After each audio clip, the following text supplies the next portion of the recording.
Halo, selamat datang di ruang periksa Trois, tempat di mana kita akan berdiskusi dan membahas topik-topik seputar kesehatan hewan kesayangan. Kali ini saya, Dr. Fahmi, ditemani dengan Dr. Riri dan Dr. Hafida akan membahas topik mengenai vaksinasi. Jadi kita mulai pertanyaan dari definisi dan tujuan dari vaksinasi sendiri itu apa dan bagaimana, Dok? Jadi vaksinasi itu sebuah tindakan pencegahan terhadap penyakit yang dilakukan dengan cara memasukkan mikroorganisme, baik itu virus atau bakteri yang hidup atau dilemahkan untuk merangsang antibodi agar mengenali mikroorganisme tersebut.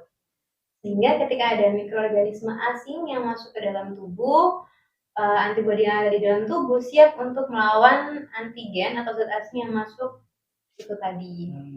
Oke, jadi sengaja memasukkan mikroorganisme asing ke dalam tubuh biar antibodi bisa mengenali ketika terjadi infeksi beneran gitu, antibodinya udah siap ini ya, Dok ya, kayak gitu, udah antaranya udah siap buat bunuh si virusnya ini tadi. Oke.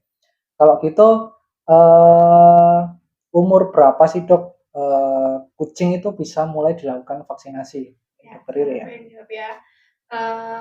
Bisa dilakukan vaksinasi mulai umur 2 bulan. Itu sudah bisa. Oke. Kok 2 bulan, kenapa, Dok? Karena pada usia 2 bulan itu antibodi maternal dalam tubuh kitten atau anakan kucing itu sudah mulai menurun. Kalau pengertian dari antibodi maternal sendiri itu bagaimana sih, Dok? Antibodi maternal itu antibodi yang diturunkan dari induknya. Oke. Jadi kita masuk pertanyaan berikutnya. Setelah tadi dijelaskan pengertian, terus kapan mulai bisa divaksin. Nah, sekarang syarat-syarat bisa dilakukan vaksin itu apa aja sih? Syarat-syarat untuk kucing bisa divaksinasi. Yang pertama pastinya harus sehat. Usianya minimal 2 bulan. Itu bisa dilakukan vaksinasi terhadap kucing kita. Kucingnya aktif, lincah, tidak dalam kondisi yang lemas, tidak sedang bunting atau menyusui, tidak ada kutu atau jamur. Nafsu makannya harus dipastikan baik, mau makan, mau minum.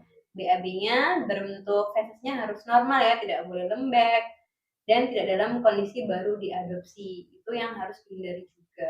Oke, jadi harus ada itu tadi ya, Dok ya, kalau kucing baru diadopsi itu belum bisa dilakukan vaksin? Belum boleh, karena masih harus kita observasi nih selama 7 hari sampai 10 hari ke depan untuk melihat kondisinya.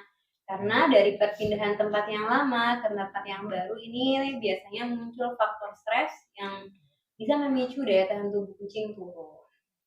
Nah, terus untuk vaksin itu apakah ada jenis-jenisnya, Dok? Ada 2 jenis atau 2 macam vaksin. Vaksin yang wajib dan vaksin yang tidak wajib atau core and non-core. Kalau vaksin wajib itu feline calicivirus, ini untuk kucing ya, feline rhinotracheitis dan feline parvovirus atau yang biasa disebut panleukopenia virus. Untuk yang vaksin yang tidak wajib itu ada chlamydia dan rabies. Rabies itu bisa menjadi wajib dan tidak wajib sih, Dok. Jadi kalau misalkan dia berada di daerah yang endemik itu bisa menjadi vaksin yang wajib. Tapi kalau misalkan berada di daerah yang non endemik bisa menjadi vaksin yang tidak. Ini untuk yang rabies. Oke, rabies ya. Jadi mungkin juga ada beberapa virus lainnya yang non-core sebenarnya di luar negeri. Cuman ini mungkin Dokter Riri menjelaskan untuk vaksin-vaksin yang sudah ada di Indonesia. Terus, nah dari mana sih, Dok, kucing itu kok bisa tertular virus itu dari mana awalnya, kayak gimana? Ada banyak celah penularan virus ini. Pertama, bisa dari kontak langsung antara kucing yang sakit dan yang sehat, ataupun sebaliknya.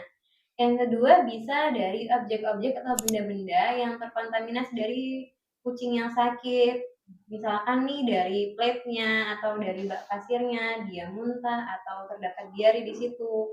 Nah, itu bisa menjadi faktor penularan juga. Selain itu juga lingkungan juga bisa berpengaruh terhadap kontaminasi.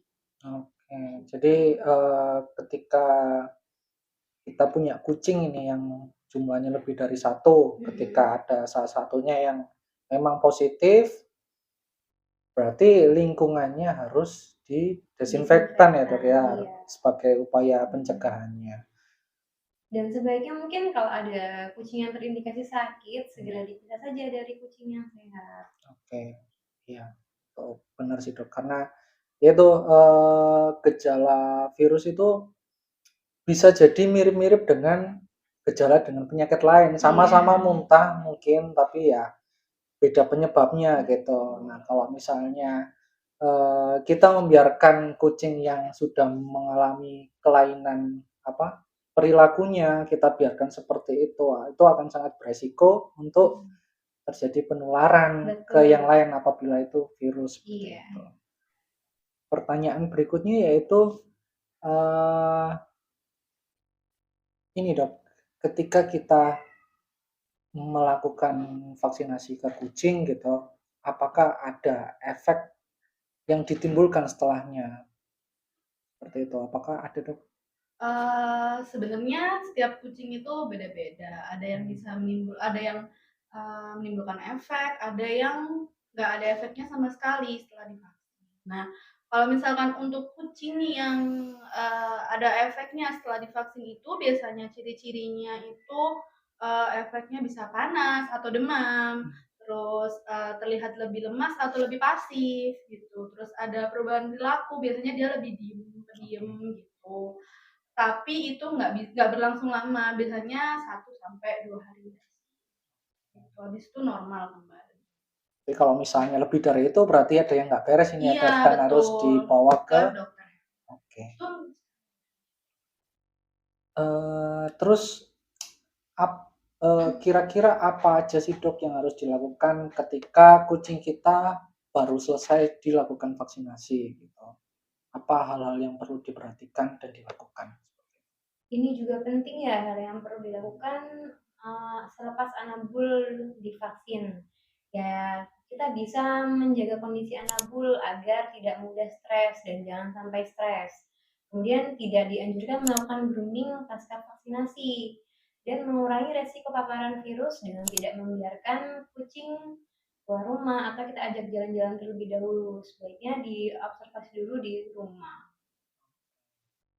Kira-kira berapa lama itu dok harus maksudnya nggak boleh mandinya itu selama berapa lama atau nggak boleh keluarnya juga? Paling enggak kita observasi anabul selama 7 sampai 10 hari.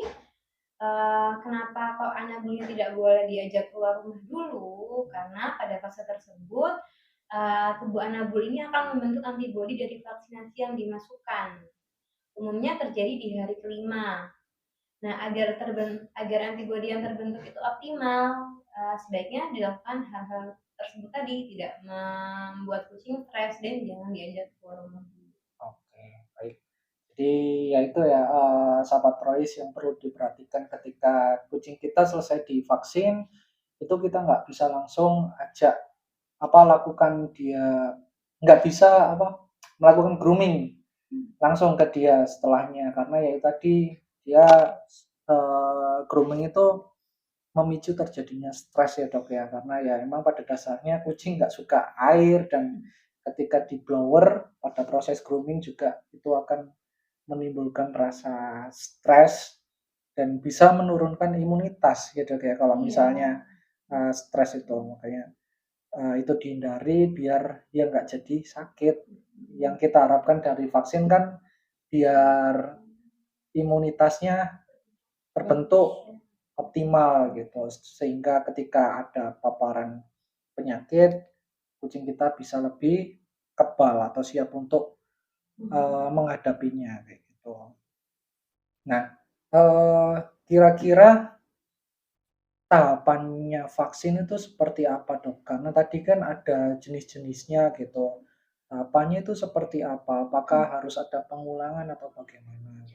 Untuk tahapan pemberian vaksin, untuk vaksin pertama kan tadi dijelaskan ya sudah bisa mulai vaksin mulai umur 2 bulan. Nah, pada usia 2 bulan diberikan vaksin wajib. Vaksin wajib tadi ada feline calicivirus, feline rhinotrachetis, dan feline panleukopenia virus atau feline parvovirus.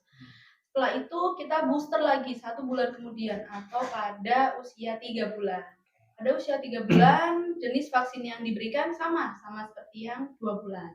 Kemudian sebulan kemudian pada usia 4 bulan bisa diberikan jenis vaksin yang sama namun ditambah dengan chlamydia. Tadi kan sudah disebutkan ada vaksin yang tidak wajib ya. Nah, itu bisa diberikan pada usia 4 bulan.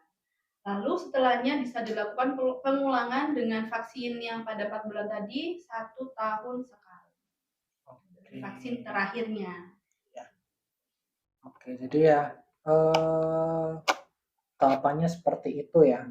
Jadi 1 bulan dilakukan mulai umur 2 bulan, dilakukan pengulangan 1 bulan, 1 bulan, setelah itu 1 tahun. Cuman mungkin tergantung kita pakai produknya apa ya, Dok ya. Ada juga yang mungkin ada sedikit perbedaannya gitu karena setiap produsen vaksinasi itu memiliki model pengulangan yang berbeda karena ya produknya beda seperti itu. Jadi yang mungkin itu informasi yang bisa kita bagikan ke sahabat Royce semuanya. Semoga informasi tentang vaksin ini bisa menambah wawasan sahabat Royce tentang apa itu vaksin, bagaimana itu vaksin, dan harapannya sih sahabat Royce bisa lebih sadar untuk melakukan vaksinasi pada hewan kesayangannya, utamanya kucing ataupun anjing. Jadi sahabat Royce jangan pernah berpikir bahwa vaksin itu mahal karena vaksinasi ini merupakan investasi kesehatan yang sebenarnya jauh lebih murah apabila dibanding ketika nanti kucing kita sudah terkena virus dan harus membayar biaya pengobatan, itu akan jauh lebih mahal daripada kita melakukan vaksinasi di awal. Sekian obrolan kami di ruang periksa pada episode kali ini. Untuk sahabat Royce yang ingin bertanya bisa tulis di kolom komentar di bawah ya. Sampai jumpa di episode selanjutnya. Bye-bye.